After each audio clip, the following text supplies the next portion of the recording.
Et la Bible déclare que le Nouveau Testament est la réalité des choses. Il y a souvent ce passage-là qui n'est pas bien fait. Il y a des personnes qui, pendant qu'ils doivent, moi, entre une ombre et puis une véritable chose, j'ai l'impression que la réalité de la chose m'informe plus que l'homme. Il faut dire amen. Ça, c'est très, très, très vrai. Et on va préparer ce message-là pour un autre jour. Mais aujourd'hui, je vais te parler de quelque chose. Vous savez, la création de Dieu est un miracle. Et la première chose que je veux que tu saches, c'est que Dieu est capable, si Dieu a été capable de créer la terre à partir de rien du tout, c'est que Dieu est capable de te rendre prospère à tout moment si sa volonté est réunie. Il a pris, on dit, la terre n'existait pas et il a dit simplement que le sec paraisse et le sec apparut. La lumière n'existait pas, il a dit que la lumière existe et la lumière a existé. Aucun élément n'existait et simplement par la puissance de sa parole, il a amené toutes ces choses-là à l'existence. Ça veut dire que Dieu peut à tout moment de ta vie, si tu réussis à toucher son cœur, si tu réussis à avoir la révélation de sa parole qui est claire, ta vie peut en une seule seconde passer de néant à tout. Faut dire amen. Ça c'est très important. C'est très important. Et pour situer même mon passage en Matthieu 14, verset 30, je crois, la Bible nous parle de Pierre. Si je vais essayer un peu de nous amener à comprendre Jésus aujourd'hui pour nous. La Bible parle de Pierre.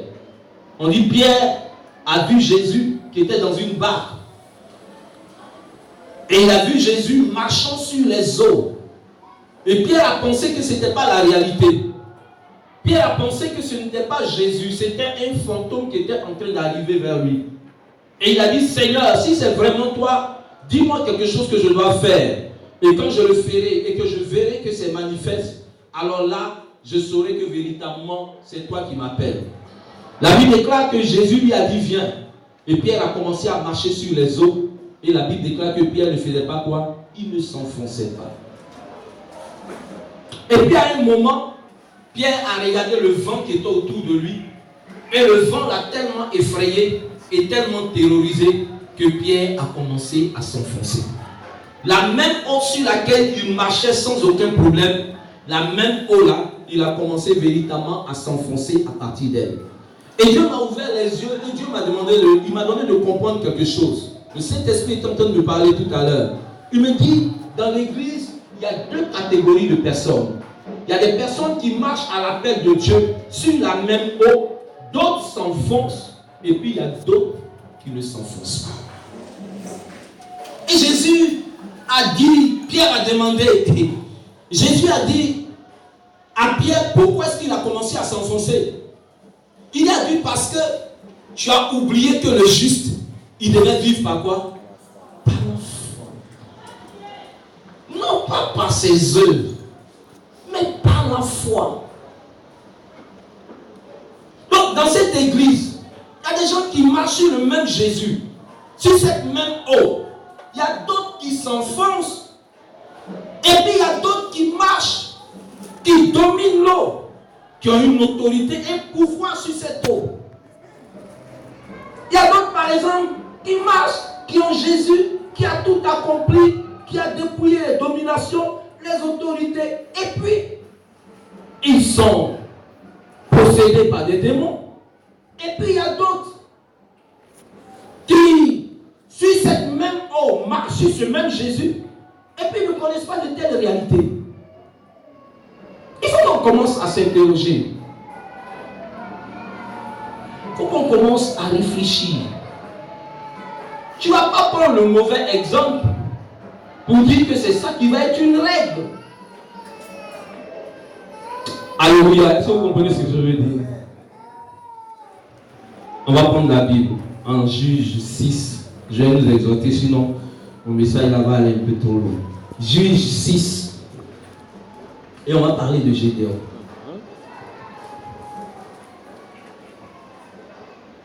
D'autres qui marchent sur l'eau et d'autres dans les mêmes réalités qui s'enfoncent. Pourquoi les autres s'enfoncent et pourquoi les autres marchent sur l'eau? Est-ce que que parce que d'autres s'enfoncent, on va dire que non, Jésus n'est pas réel et qu'avec lui on ne peut pas marcher sur l'eau. Allons-y rapidement en Juge 6. Je crois qu'on va commencer. J'ai à peu près 10-15 minutes. Je veux que quelqu'un prenne par la suite Ésaïe 7 et puis verset 9. Au verset 9. Je lis la Bible en Juge le chapitre 6. Vous allez voir des réalités que des enfants de Dieu connaissent et qu'il n'est pas normal qu'ils puissent connaître. La Bible dit, les enfants d'Israël firent ce qui déplaît à l'Éternel, et l'Éternel les livra entre les mains de Madian pendant 7 ans. La main de Madian fut puissante contre Israël. Pour échapper à Madian, les enfants d'Israël se retiraient dans les ravins des montagnes, dans les cavernes et sur les rochers fortifiés. Quand Israël, lisez bien avec moi, je n'ai pas beaucoup de temps, donc je ne vais pas trop faire de relecture. Verset 3. Quand Israël avait sémé, Madian montait avec Amalek et les fils de l'Orient, et il marchait contre lui. Il campait en face de lui, c'est-à-dire en face d'Israël, détruisait les productions du pays jusque vers Gaza, et ne laissait en Israël ni vivre, ni brebis, ni bœufs, ni ânes. Car ils montaient avec leurs troupeaux et leurs tentes. Ils arrivaient comme une multitude de sauterelles. Ils étaient innombrables, eux et leurs chameaux, et ils venaient dans le pays pour le ravager. Verset 6. Israël fut très malheureux à cause de Madian, et les enfants d'Israël crièrent à l'Éternel. L'Éternel envoya un prophète aux enfants d'Israël, leur dit, ainsi parle l'Éternel. On va aller à partir du verset 11. Puis vint l'ange de l'Éternel, et il s'assit sous le térébinthe d'Ophra qui appartenait à Joas de la famille d'Abiézer. Gédéon, son fils, battait du froment au pressoir pour le mettre à l'abri de Madian. L'ange de l'Éternel lui apparut et lui dit, l'Éternel avec toi, vaillant héros. Gédéon lui dit, ah, mon Seigneur, si l'Éternel est avec nous, pourquoi toutes ces choses nous sont-elles arrivées?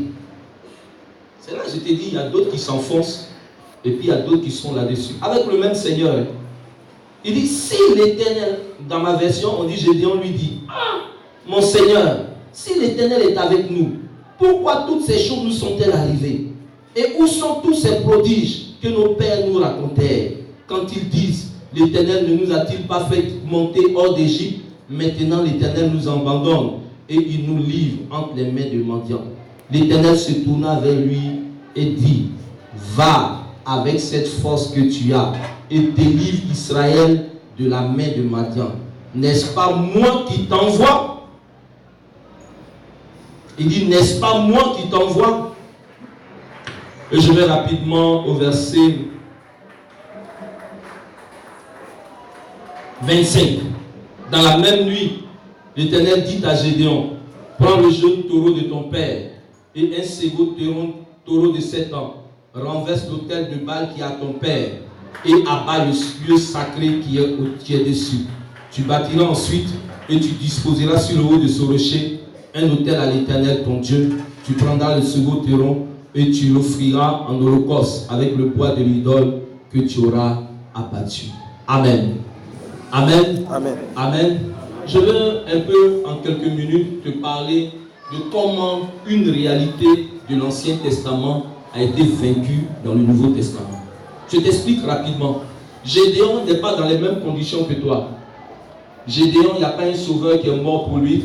Il n'y a pas un sauveur qui a payé le prix pour son sacrifice. Il n'y a pas Jésus qui est mort pour lui. Il n'y a pas Jésus qui a tout accompli pour lui. Et donc je t'explique exactement cette réalité, comment elle peut te servir aujourd'hui. La Bible déclare qu'Israël avait péché contre Dieu. Quand tu pèches contre Dieu, Dieu lui-même ne descend pas pour te frapper. Mais le diable est déjà sur cette terre.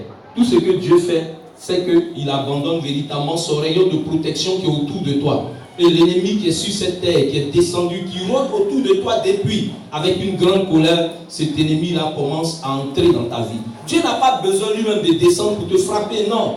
Le diable est déjà sur cette terre.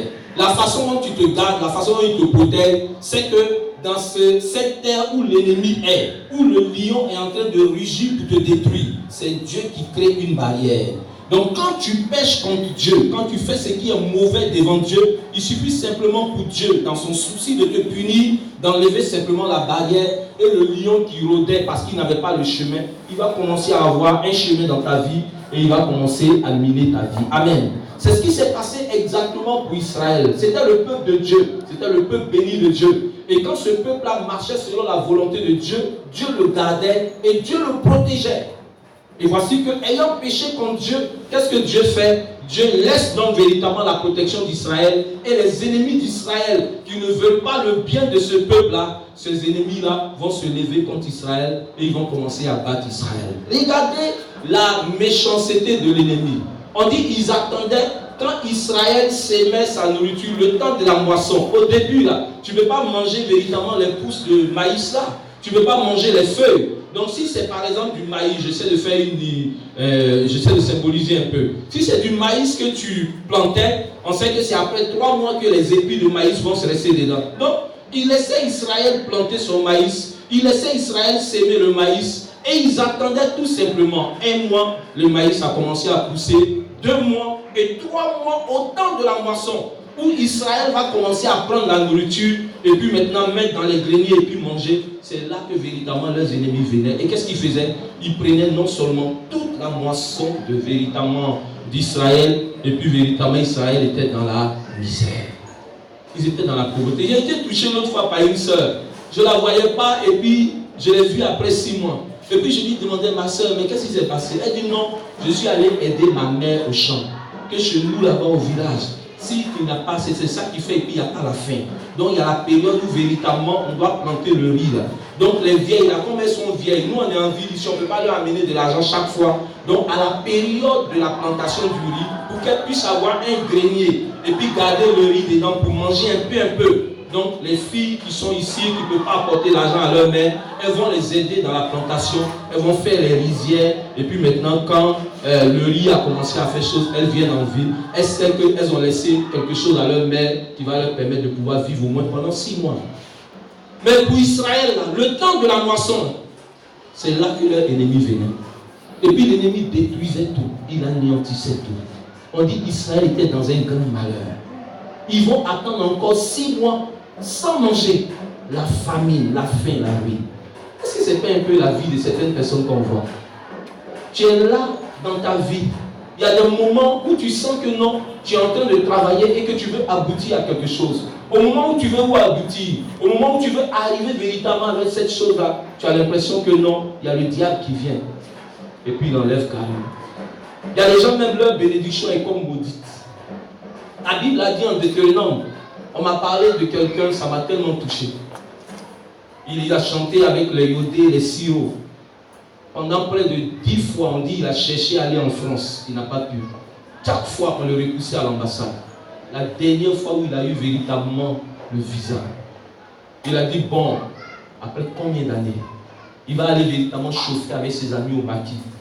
Il est parti, il a chauffé au maquis jusqu'à la nuit avec ses copines, tout ça. Il dit, bon, je vais sortir un peu 5 minutes.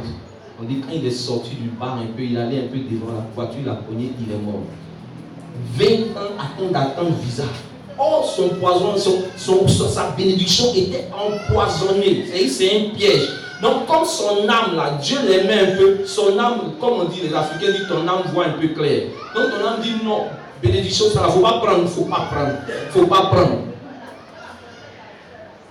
Il y a des gens, c'est miné, il faut déminer ça d'abord, avant.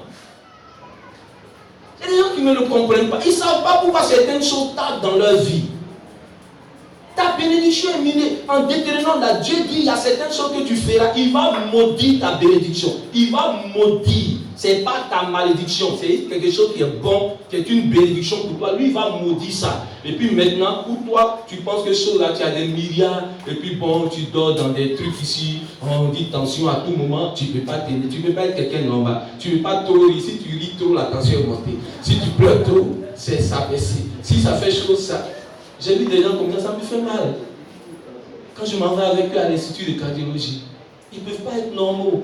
Ils ne peuvent pas trop rire, ils ne peuvent pas trop pleurer. On ne peut pas lui annoncer une nouvelle. Non, même s'il a perdu, même là, on ne peut pas. Dès que tu lui annonces que tu vas mourir, Sa tension monte un peu, seulement il est tombé. Tout est déjà gâté en lui. C'est là le cardiologue a expliqué qu'on dit les nerfs là sont déjà habitués à monter de tension. Donc ça fait que lui là, il ne faut jamais qu'il soit dans un état de stress. Ça c'est une vie, ça c'est le diable. Ça arrive à Israël quand Israël a péché contre qui? Contre Dieu.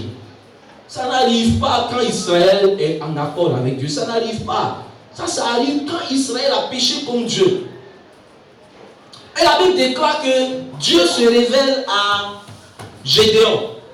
Quand Israël va commencer à crier à Dieu, Dieu va véritablement leur répondre. Il se révèle à Gédéon et il dit à Gédéon, vaillant héros. Gédéon dit quoi? Dieu dit, il est avec nous. Dieu, tu es avec nous et puis nous sommes en train de souffrir. Regardez-moi, je veux qu'on ait cette intelligence à chacun de nous.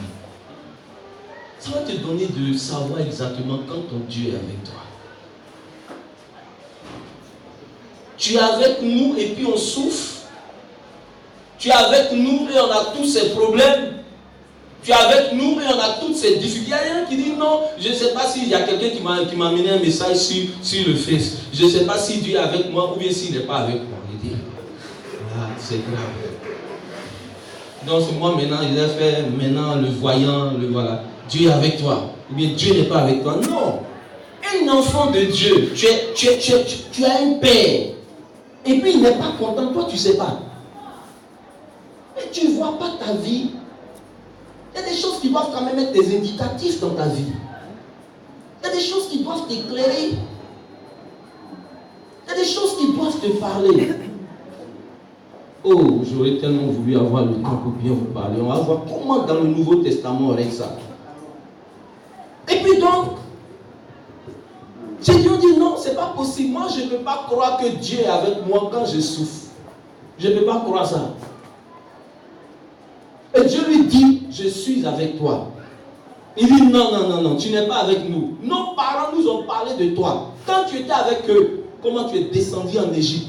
Comment tu as fendu la mer rouge en deux? Tu les as libérés. Tu as giflé Pharaon, frappé tous ses enfants, blessé les gens là-bas. Puis, voici mon peuple, tu as démontré, amené des crapauds, le sang, et tout ça, 10 plaies. Quand tu es avec quelqu'un, on voit. Mais tu es avec nous dans ça. On vient, on prend toute notre moisson, on prend tout et puis on est là. Il y a des fanatiques, c'est là les gens se moquent de vous, des fanatiques, on dit oh, Dieu, où est Dieu? Alléluia. Alléluia. Il dit maintenant l'Éternel nous a, on dit tu nous as abandonnés. Verset 14, l'Éternel se tourna vers lui et dit, va avec cette force. Dieu vient et Dieu lui dit maintenant, va avec cette force. Va avec cette force que je te donne. Moi, je suis venu maintenant avec toi. Si je te parle, va avec la force que tu as là pour libérer Israël. Il a tellement souffert. Il a tellement vécu des choses qu'il ne peut pas croire que Dieu est avec lui. Il ne peut pas croire ça. Il y a tellement de choses que Dieu va faire avant de pouvoir véritablement donner à la conscience et à l'esprit de Gédéon d'être libéré de cet esprit d'échec. Il a fait d'abord une première chose. Gédéon dit, bon, je te connais toi Dieu. Si j'apporte mon offrande et que tu acceptes mon offrande là, toi Dieu, je saurai que véritablement tu es avec moi. Alléluia. C'est ce qu'il dit au verset 17. La première chose c'est l'offrande. Se donner à Dieu, se consacrer à Dieu. Et donc Gédéon apporte l'offrande et l'ange de l'Éternel accepte l'offrande. La deuxième chose, et c'est là-dessus que je voulais parler en quelques temps, mais je vois que le temps est déjà assez avancé. C'est l'autel que Dieu demande à Gédéon de détruire. Et c'est là la question. As-tu un autel dans ta vie aujourd'hui? Moi, c'est l'autel de mon message. As-tu, toi qui as reçu Jésus, as-tu un autel satanique dans ta vie aujourd'hui? C'est une question fondamentale. Gédéon, je te dis ce qu'il avait. Il avait donc cet autel-là dans sa vie. Et c'est là que les Madianites, donc ils s'étaient détournés de Dieu. Ils avaient commencé à adorer Baal. Et donc comme ils ont commencé à adorer Baal, Dieu les a abandonnés. Et voici le salaire de Baal. C'est ça la souffrance, c'est ça la misère, c'est ça toutes ces choses. Je te dis au moins les autels que moi je vois comme apparents et manifestes dans la vie de Gédéon. Il y avait tout au moins un autel de pauvreté. Regardez ce qu'il dit. Il dit ma famille est la plus misérable, la plus petite en Israël. Quand Dieu lui dit non, je t'ai choisi toi, il dit non, on est trop pauvre, on est trop misérable. On n'est rien en Israël. Dans pauvreté, là, nous on est pauvreté. Dans souffrance d'Israël, là, nous on est le summum de la souffrance. On est les derniers de la souffrance d'Israël. Donc il y avait au moins un autel de pauvreté dans sa famille, dans sa vie. C'est cet autel de Baal qui était dressé là. C'était d'abord un autel qui amenait la pauvreté dans sa vie. De la même façon, quand on n'avait pas Jésus là, il y avait des autels et des adorations que les parents avaient fait là. Ça amenait toutes sortes de maux dans nos vies. Stérilité, échec, non-accomplissement.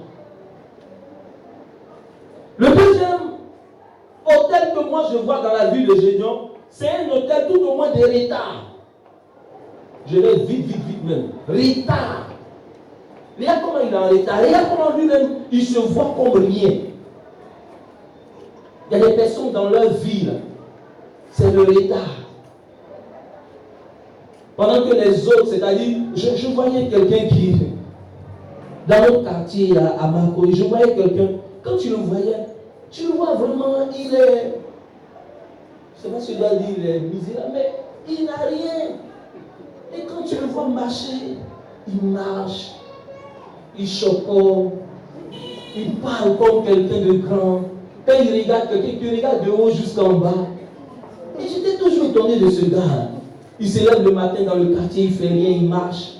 Et un jour, on posait à lui, il dit non, moi, j'ai mes amis aujourd'hui qui sont ministres, j'ai des amis qui sont chauds, je ne sais pas ce que Dieu a vu sur moi. Je suis rien devenu. Donc, il essaie de faire un peu dans la pauvreté là, ce qu'il serait devenu. Tu vois, vous voyez, il fait un peu ça.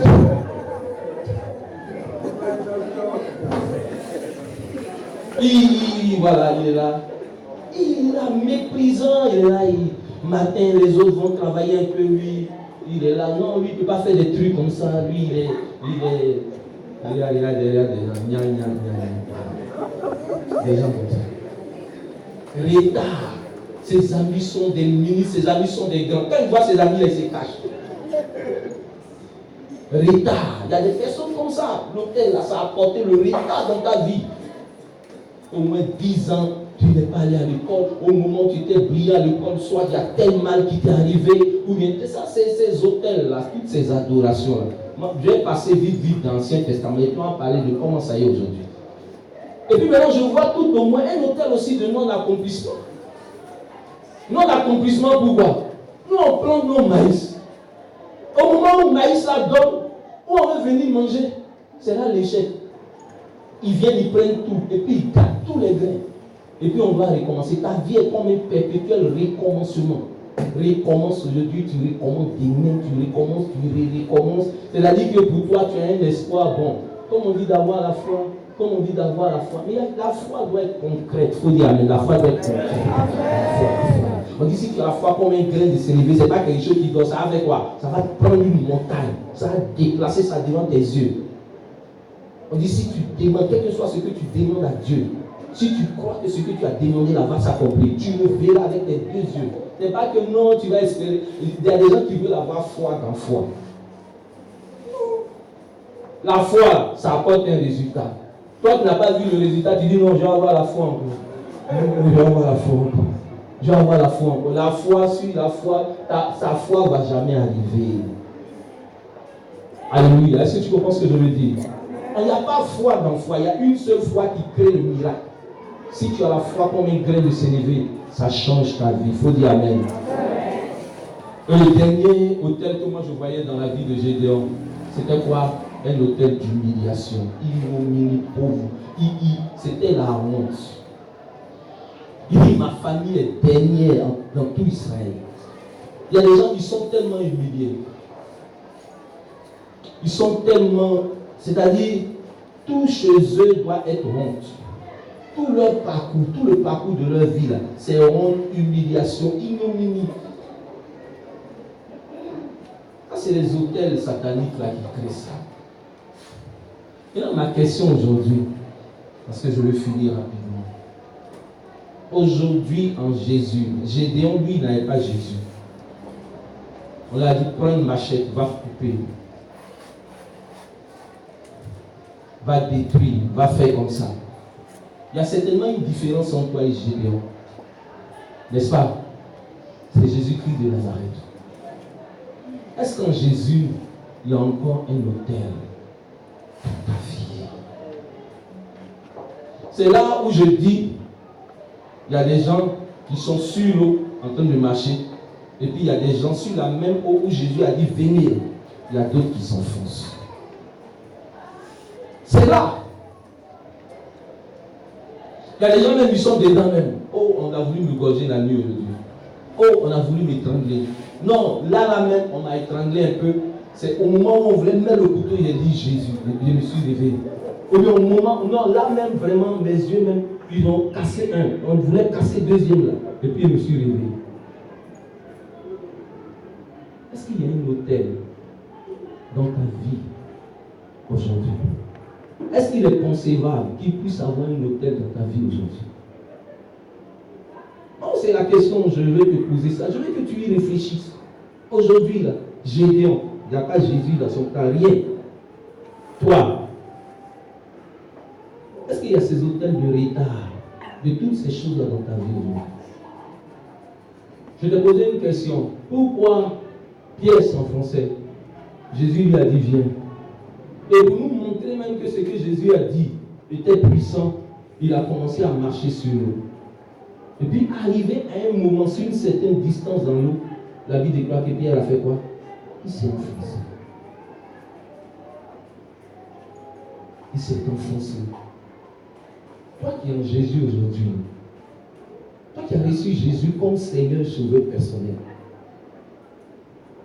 est-ce qu'il y a un hôtel qui parle dans ta vie et qui t'accuse, qui te condamne, qui te maudit, qui te retarde? Qu'est-ce que j'ai dit pour Gédéon là?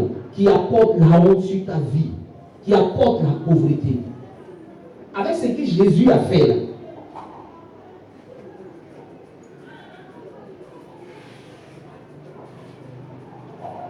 Il y a des gens, j'ai l'impression que non, on va dire à Jésus, pardon Jésus, il faut revenir. Redescends un peu sur la terre et viens refaire encore ton parcours. Viens refaire encore la passion du Christ. Afin que je me sente, si moi je n'étais pas là quand tu as fait ça, je vais voir avec mes deux yeux. Et puis je vais te voir en train d'être crucifié. Et puis dis-moi, mon fils, c'est à cause de toi on me pèse. Mon fils, c'est à cause de toi on me déchire. J'ai l'impression que c'est ça quoi. C'est-à-dire, on veut voir, on veut une autre mise en scène, en direct. On veut voir encore Jésus en train d'être traîné, frappé. Pourquoi ça n'a pas suffi? Battu. Au point où son visage ne ressemblait plus à celui d'un homme. Gédéon n'avait pas cette grâce. Gédéon n'avait pas cette grâce. Il fallait qu'il se lève, qu'il prenne 10 personnes, aller casser l'hôtel, aller dans la maison de son papa, où il y a les fétiches, tout ça, prendre les fétiches, casser ça. On dit qu'il a eu tellement peur qu'il n'est pas allé pendant le jour. Il a fait ça quand? La nuit. Aujourd'hui, je te pose la question. Gédéon, lui, n'avait pas Jésus. Toi, tu as Jésus. Et on dit, le pasteur est venu encore. Il est venu encore. Alléluia. Alléluia. Alléluia. Je vais terminer là.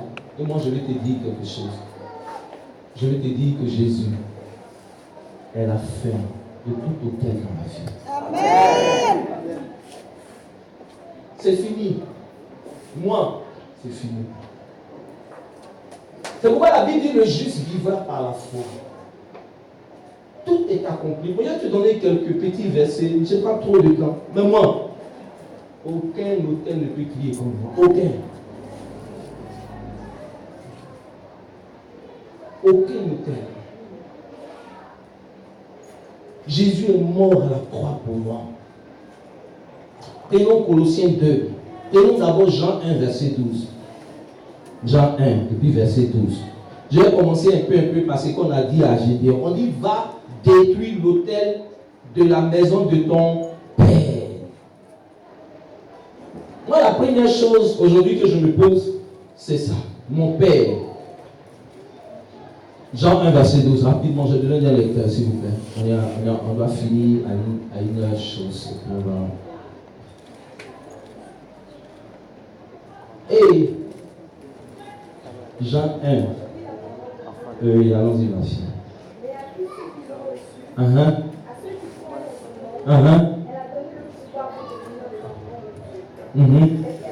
Lesquels sont nés? Non. On a qu'à s'arrêter. Non du sang, oui, allons-y, ma fille, allons-y. Ni de la volonté de la chair, ni de la volonté de l'homme, mais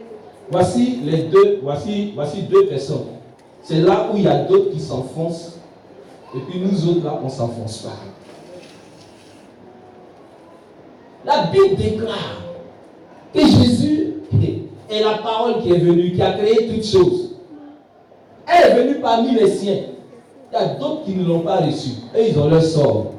Et puis à tous ceux qui l'ont reçu, cette parole a donné le pouvoir de devenir enfant de... Si c'était arrêté là seulement. Bon. J'allais dire encore que je peux. Lesquels sont nés? Non. Non. Moi, Gédéon l'a déjà. La première différence, c'est que lui, il a un père qui avait un hôtel dans sa maison. Moi, j'ai désormais un père qui n'a pas d'hôtel dans sa maison. Il faut dire non. Ça, c'est clair pour moi. Ça, c'est clair dans mon esprit. S'il ne disait pas le nom, j'allais toujours dire oui. Mais il dit qu'ils sont nés non désormais. Donc, nous sommes dans un monde spirituel. La première réalité de ma vie chrétienne, c'est que mon Père est aux cieux. Notre Père qui est aux cieux. Je suis né désormais, non plus véritablement. Dans des versions, ils ont simplement, ils ont simplifié. On dit, lesquels sont nés non d'un homme, ni d'une femme, mais de Dieu. Et bien qui dit non, ils ne sont pas nés de nouveau. Ils sont nés comme avant. Moi, je te dis, moi, je suis né de nouveau. La Bible dit, si tu es né de nouveau, tu ne peux pas être considéré comme un enfant de Dieu. Donc, ma nouvelle naissance ne se discute pas. Il dit, qui a dit ça? Qui dit, si je peux aller dans le ventre de ma mère encore? Nicodème, là. C'est Nicodème, non? Voilà, j'ai fait un peu semblant de... Vous ne connaissez pas. Nicodème dit, Dieu dit, si tu ne nais de nouveau, tu ne peux entrer dans le royaume des cieux. Donc vous, il y a des personnes, eux, ils disent qu'ils ne sont pas nés de nouveau. Pour eux, là, ça c'est leur affaire. Ils vont s'enfoncer. Et puis il y a d'autres, il dit à Nicodème, si toi tu ne nais de nouveau, tu ne peux pas entrer dans le royaume des cieux. Donc toute personne qui se dit, ou qui est un enfant de Dieu, est une personne qui est née de nouveau. Ça, c'est la première réalité. Gédéon avait un père, il devait aller dans sa maison, les gens devaient le poursuivre, casser, aller dans son truc, voir où il avait mis son fétiche, dater le fétiche qu'il avait mis pour la famille, faire tout ça. Moi, quand j'ai reçu Jésus-Christ de Nazareth, mon père n'est plus un homme qui est sur cette terre ici ou une femme qui est sur cette terre ici. Je suis né désormais, non d'un homme ni d'une femme, mais je suis né de Dieu. Si tu ne nais de nouveau. Donc la première réalité que moi je conçois, c'est que je suis né de nouveau. Et je considère ma nouvelle naissance. Donc d'autres vont s'enfoncer. Et puis nous autres, on va marcher sur les eaux. D'autres, leurs ancêtres vont les poursuivre. Et puis d'autres, ils ne seront pas poursuivis. En tout cas, quand les ancêtres vont venir leur dire qu'on vient pour te poursuivre par un droit légal, ils diront à l'ancêtre, je suis plus né de cet homme qui t'adorait, de cette femme, mais je suis né de Dieu. Ils se lèveront, ils diront, Ézéchiel 18 dit, on ne dira plus que les pères ont mangé des raisins, et puis c'est les dents des enfants qui sont... Point. Donc déjà, on n'a pas le même problème. C'est pourquoi il y a d'autres qui s'enfoncent, et puis il y a d'autres qui restent à la surface. Prenons Colossiens 2, verset 13-15. Rapidement, on va aller. On va finir maximalement. Oh, Colossiens 2. Je vais donner 2 versets seulement et puis on va s'arrêter. Allons-y rapidement s'il vous plaît. Quelqu'un n'a pas encore trouvé? Oui. Colossiens 2 à partir du verset 13. Vous qui étiez morts par vos offenses et par l'inconcision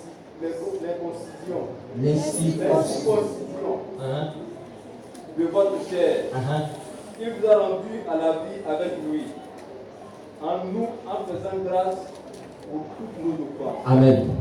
On dit Israël, pour Gédéon, là, qu'est-ce qui se passait? Israël avait péché, non? Donc Dieu était fâché contre eux, et puis Dieu a amené Madian. Donc il faut qu'on résolve un peu le problème du péché. Maintenant, la Bible dit, nous qui étions morts. Moi, je vais régler le problème de l'autel des Balins. Quand on parle de l'autel, ça fait souffrir. Les gens aiment être, ils sont un peu maso, ça les confond. Tu aimes ça, c'est beau, c'est beau, c'est beau. Non! Il dit nous qui étions morts par l'incirconcision de notre chair. Le passé composé, nous qui étions morts par l'incirconcision de notre chair. En Jésus, il nous a fait grâce pour toutes nos offenses. Amen. Nous qui étions morts, il nous a fait grâce. Quand tu dis non, il ne t'a pas fait grâce. Voici le deuxième. Donc, d'autres s'enfoncent. On marche sur les eaux. Il nous a fait grâce pour toutes nos offenses. Et je continue. Il vous a rendu à la vie. Tu étais mort, tu étais détruit par l'autel, tu étais détruit par ce que tes parents ont fait. Il nous a rendu à la vie avec lui en nous faisant grâce pour toutes nos offenses. Moi, c'est le verset 14 là maintenant. Et tu as fait autel avec tes parents m'adoraient. Il a effacé l'acte. Donc les ordonnances. Quand on parle d'ordonnances déjà, on est en train de parler comme d'alliance. Il y avait des alliances qui étaient actives dans ta vie. Il y avait des alliances qui étaient activées dans ta vie parce que tu étais né d'un homme et d'une femme. Mais maintenant que tu as reçu Jésus-Christ de Nazareth et que tu es né de nouveau, est-ce que la même réalité peut être active dans ta vie? C'est pas possible.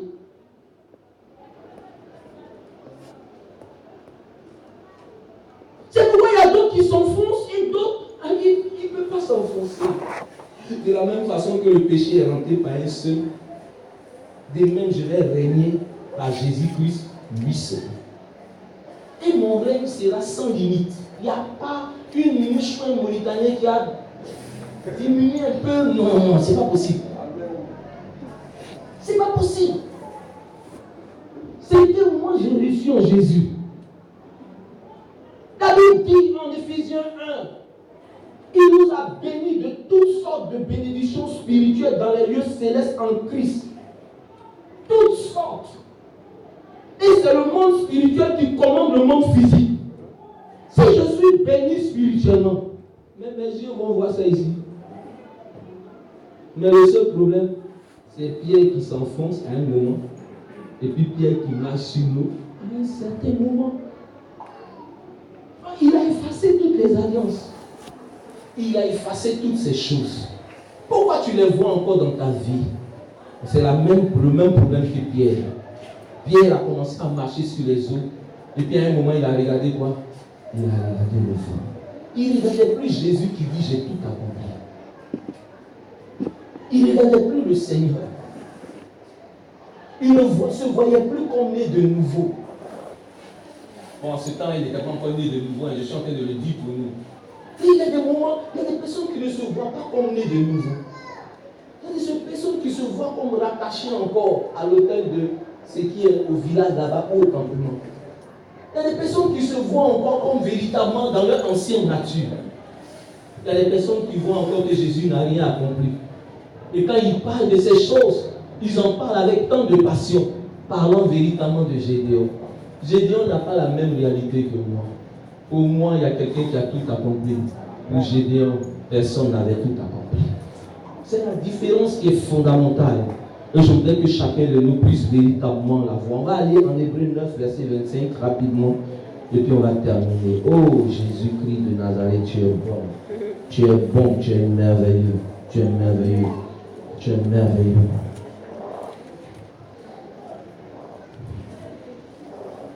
Oh Shadara Makashi Ramakantabas. Est-ce que quelqu'un peut lire rapidement, s'il vous plaît? Verset 25, je crois, c'est ça. Allons-y, merci. Et ce n'est pas pour s'offrir lui-même plusieurs fois qu'il est entré. C'est pas pour aller s'offrir plusieurs fois, faire plusieurs sacrifices.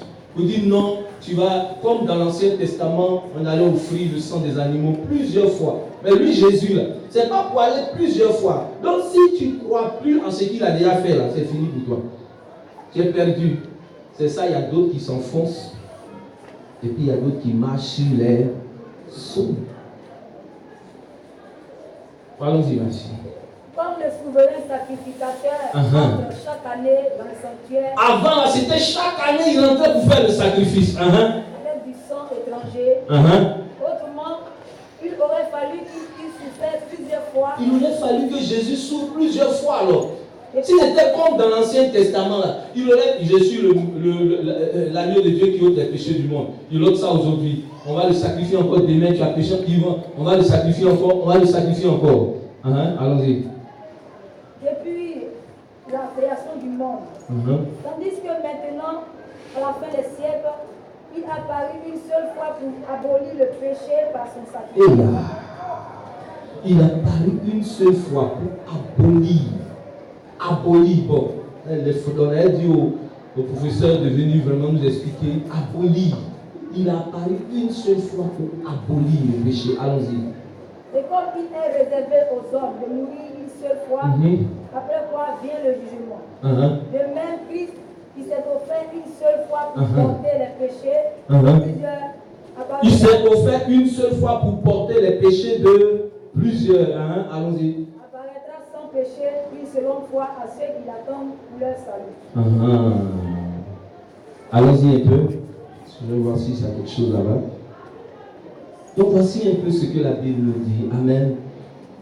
Et je cherchais le passage qui dit Christ en vous, l'espérance de la gloire. C'est en Colossiens.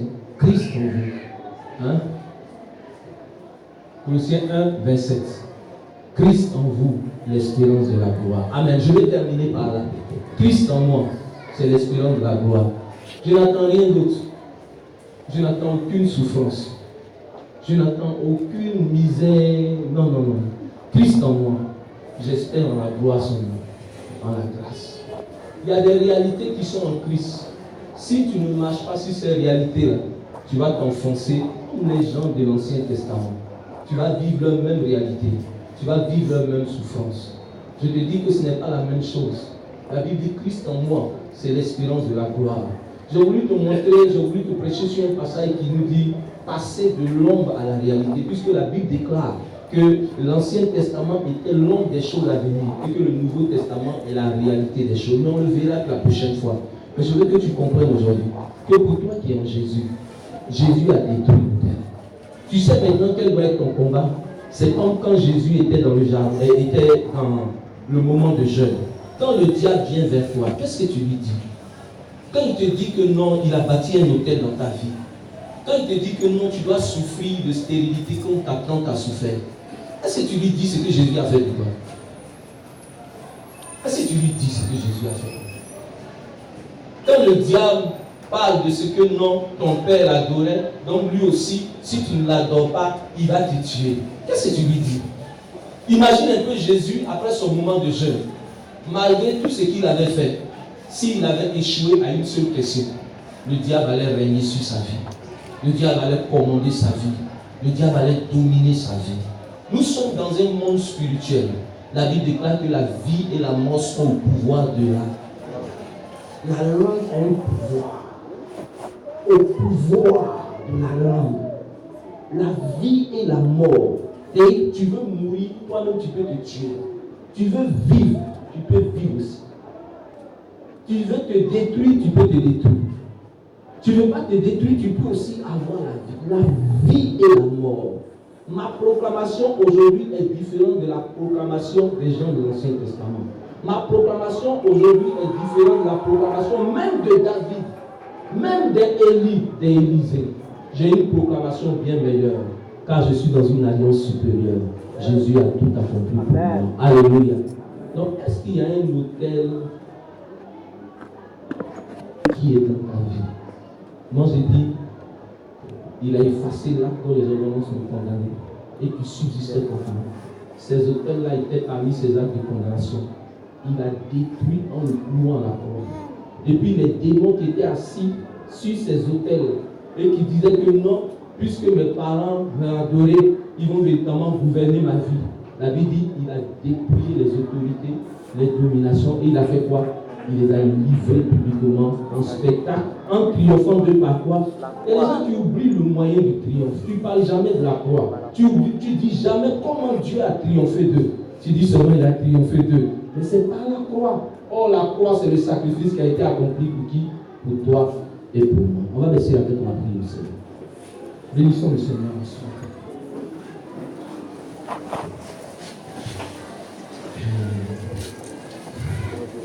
Élevons la voix, bénissons le Seigneur pour sa parole.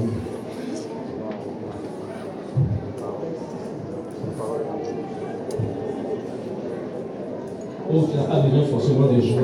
Moi, j'aime pas besoin. Tout est accompli, on va les déchirer. Tout est accompli. Quand je suis seul, des fois, c'est comme ça que je danse. Oui, tout est accompli, on va les déchirer. Tout est accompli. Victoire, le sang de Jésus est notre victoire. Acclamons le Seigneur. C'est comme ça qu'on chantait avant. On allait de lieu en lieu. Le sang de Jésus est notre victoire. Acclamons le Seigneur. Le sang de Jésus est notre victoire. Acclamons le Seigneur. Parle à Dieu. Bénis le Seigneur pour sa parole.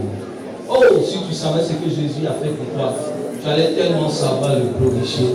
Tu allais tellement savoir le honorer. Les rois Salomon, la pour obtenir la faveur de Dieu, il devait tuer 5000 bœufs, 5000 moutons, tout ça là. Il devait être le plus grand donateur physiquement. Il devait être, j'imagine un peu les temples, c'était comment le sang. Le sang, le sang. Le sang, 5000 bœufs, le sacrificateur, il égorge jusqu'à. Il égorge les bœufs sang. Il fait des sacrifices.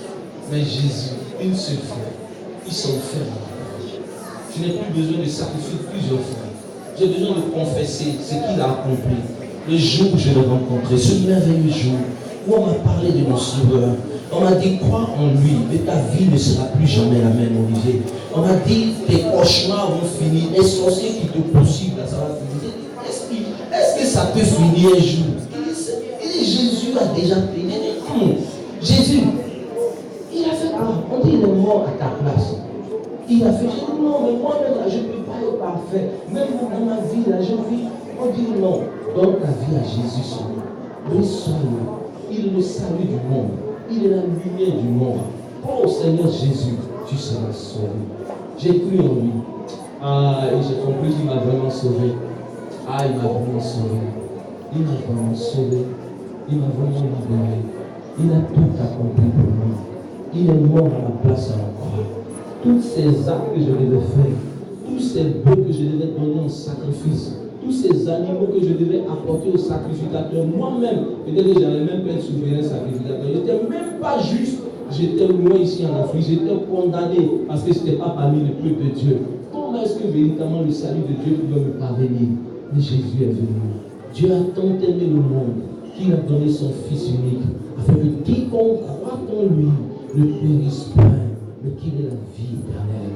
Et Jésus est venu, il est né dans une étable, comme une personne, on dit, qui a reconnu la main de l'Éternel? Et c'est un problème encore aujourd'hui. Il dit, qui a reconnu la main de l'Éternel? Cette main qui venait pour sauver l'humanité. Qui a reconnu le salut du monde qui était exprimé en Jésus-Christ de Nazareth? Qui Qui a reconnu que tous les autels qui avaient été tissés dans sa vie ont été détruits par le sacrifice de Jésus? Qui a reconnu que tous ces sorciers, tous ces marabouts, tous les actes, tous les péchés, toutes les fautes, toutes les transgressions qui avaient été commises, qui a reconnu que dans ce Jésus qu'il recevait, qu'il acceptait comme Seigneur et Sauveur personnel, était manifesté la puissance de Dieu pour le libérer de tous ces mal? Qui a reconnu cela? Qui a vu cette gloire?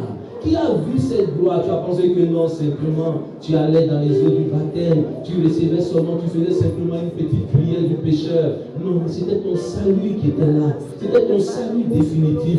C'était ta gloire, c'était ta joie. C'était la fin de tous ces hôtels. C'était la fin de toutes ces condamnations. La Bible déclare aujourd'hui, il n'y a plus de condamnation pour ceux qui sont en Jésus-Christ de Nazareth. Pourquoi? Parce que Jésus les a sanctifiés et le Saint-Esprit est descendu. La loi de l'esprit de vie les a affranchis de la loi du péché et de la mort. La Bible déclare, si le Fils vous affranchit, vous serez réellement libre. Si c'est Jésus qui vous a affranchi, si c'est Jésus que vous avez reçu comme Seigneur et Sauveur personnel, vous serez réellement libre, véritablement libre, vraiment libre.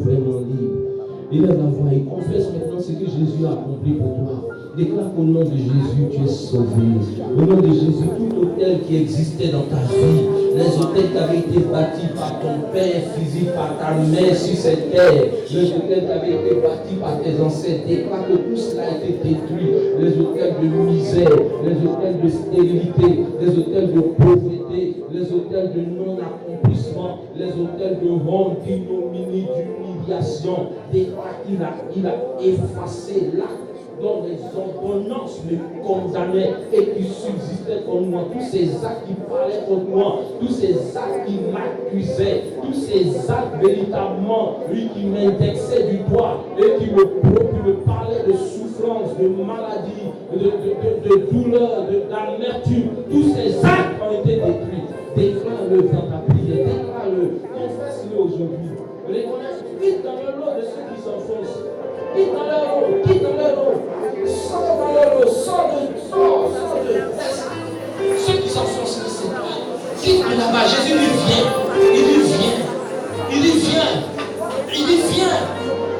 Et Pierre a dit, cet homme-là, il est en train de marcher, non pas parce que nous-mêmes, Pierre, nous sommes forts, mais nous sommes quelque chose. Mais il dit, cet homme que vous êtes en train de voir, en train de marcher, le Jésus que vous avez crucifié, le Jésus que vous avez abandonné, le Jésus que vous avez méprisé, le Jésus que vous avez, véritablement ruiné, c'est en son nom. C'est en son nom que cet homme-là est en train de marcher. C'est en son nom que nous sommes sauvés. C'est en son nom que nous sommes libérés de tous ces hôtels. C'est en son nom que tout est accompli. C'est en ce nom que cet homme est en train de marcher.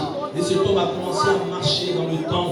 Les gens ont commencé à le voir. Ils ont cherché à le soudoyer. Ils ont cherché à faire tous les moyens. Il dit, cet homme-là, je sais une chose, c'est qu'il m'a sauvé. Je ne marchais pas, et puis lui, il m'a donné de marcher. Tout ce qui était à la base du fait que je ne marchais pas, les adorations de mes ancêtres, les adorations de moi-même, toutes ces choses qui faisaient que je ne pouvais pas marcher, j'étais malheureux là. Cet homme-là, c'est Jésus-Christ de Nazareth. Il m'a dit, lève-toi, prends ton lit, et puis marche. Et puis j'ai pris mon lit, et puis j'ai commencé à marcher. Il dit, le reste là c'est votre affaire. Si vous voulez vous enfoncer, moi je ne m'enfonce plus. Mais Jésus m'a sauvé. Jésus m'a sauvé. Et je marche en son nom. Je suis victorieux en son nom. De la même façon que le péché était venu par un seul, de la même façon maintenant la justice et la justification est venue par Jésus. Je suis juste par lui. Je suis justifié par lui. Et je règne maintenant par lui seul, mon règne est effectif, mon règne est manifeste, mon règne est visible, mon règne est palpable, mon règne est glorieux. Je n'ai pas le temps de te conduire dans un temps d'intercession, de prière profonde, mais parle à Dieu, déclare que tout est accompli pour toi, Jésus. Commence à déclarer que la première chose, c'est que tu es né de nouveau. Parle de ta nouvelle naissance. Déclare que à moi qui ai reçu Jésus, Je suis né désormais, non plus d'un homme et d'une femme, mais je suis né de Dieu. Je suis né de nouveau. Et je considère ma nouvelle naissance. Elle me garantit véritablement la liberté. Ma nouvelle naissance me garantit véritablement la liberté. Je suis affranchi. Aucun sorcier ne peut toucher à ma vie. Aucun génie de quelque nature que ce soit, lui s'appuyant sur les ancêtres ou quelques autres parents, ne peut atteindre ma vie. Je suis né de nouveau. Je suis né de nouveau. Je suis une nouvelle créature. Les choses anciennes sont passées. Et voici toutes choses sont devenues nouvelles. Tout est devenu nouveau. Tout est devenu nouveau. Oui, proclame cela. C'est ce qui te fera marcher sur les eaux pendant que d'autres enfants seront. Toi, tu dois marcher sur les eaux. Tu dois régner par ce nom-là. Déclare que tes œuvres ne peuvent pas te justifier. C'est Jésus ta justice. C'est Jésus ta victoire. C'est Jésus ton succès. C'est Jésus ta réussite. Oh, déclare au nom de Jésus, je suis sauvé. Au nom de Jésus, tous ces hôtels qui parlaient contre moi sont détruits. Au nom de Jésus, toutes les condamnations qui se lèvent contre ma vie sont ruinées. Je suis une nouvelle créature, une nouvelle création. Jésus est mort une fois pour toutes pour moi. Et face à moi, une seule fois, il a résolu le problème des péchés. Son sang m'a rendu parfait. On ne dira plus que les pères ont mangé des raisins et les dents des enfants ont été agacées. Pourquoi? Parce que les enfants là sont nés de nouveau. Ils vont naître de nouveau. Ils vont devenir non plus les enfants d'un homme, non pas les enfants d'une femme si c'était ici, mais ils deviendront des enfants de Dieu. Des enfants de Dieu, des enfants de Dieu. C'est pourquoi la Bible déclare, le monde n'est pas en train de chercher, la révélation des enfants qui sont d'un homme et d'une femme, mais le monde s'attend à voir la révélation des fils de Dieu. Les fils de Dieu, c'est ce que ce monde cherche. C'est ce que ce monde cherche. Des gens qui sont nés de nouveau, des gens qui sont une nouvelle création, des gens qui sont nés de nouveau, qui sont nés en Jésus-Christ de Nazareth, qui sont héritiers de Dieu, qui sont devenus héritiers parce que fils désormais, est co-héritier avec Jésus-Christ de Nazareth. Merci Seigneur. Parle encore pendant quelques instants. Puis maintenant par l'Esprit. Oh, yes, my I have no other God but you.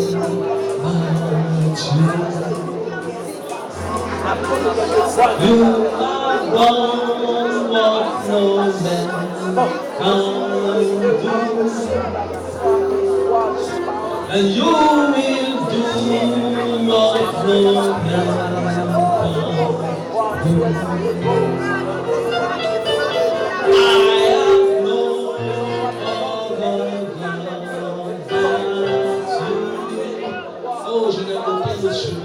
Je n'ai aucune autre vérité. Je n'ai aucune autre vie. Ma vie, c'est Jésus. Ma vérité, c'est Jésus-Christ de Nazareth. Mon chemin, sur lequel moi je marche. Si tu veux, toi marcher notre chemin, moi mon chemin, c'est Jésus-Christ de Nazareth. Il est le pont qui me donne d'aller sûrement dans la gloire. Je rentre dans mon héritage. Et il a envoyé le Saint-Esprit pour être le gage de mon héritage, la garantie de mon héritage. Merci Seigneur. Que ton nom soit béni. Déclare avec moi, j'ai tout reçu au nom de Jésus. Déclare, tout est accompli au nom de Jésus. Si le Fils vous a franchi, vous serez réellement libre. Déclare la Bible. Le Fils m'a affranchi. Je suis réellement libre. Il n'y a plus de condamnation pour ceux qui sont en Jésus. Il n'y a donc plus de condamnation pour moi qui suis en Jésus. Merci Seigneur. Je vais prier le Seigneur. Tiens-toi les boulets, les mains. Oh, Shadarama Shandarama Baba lo Sandalaba Shedela Baus. Is you know mama asai bi baus. You know want to mais. You know sababarina mala shende was kabai. Is one prison on one mama skin on the pashla. Azai kilaba adalo on the shala see on the rose on the wine. In one real skin on to real most kababaus ebaya. Il y aurait qu'un mélange, classe de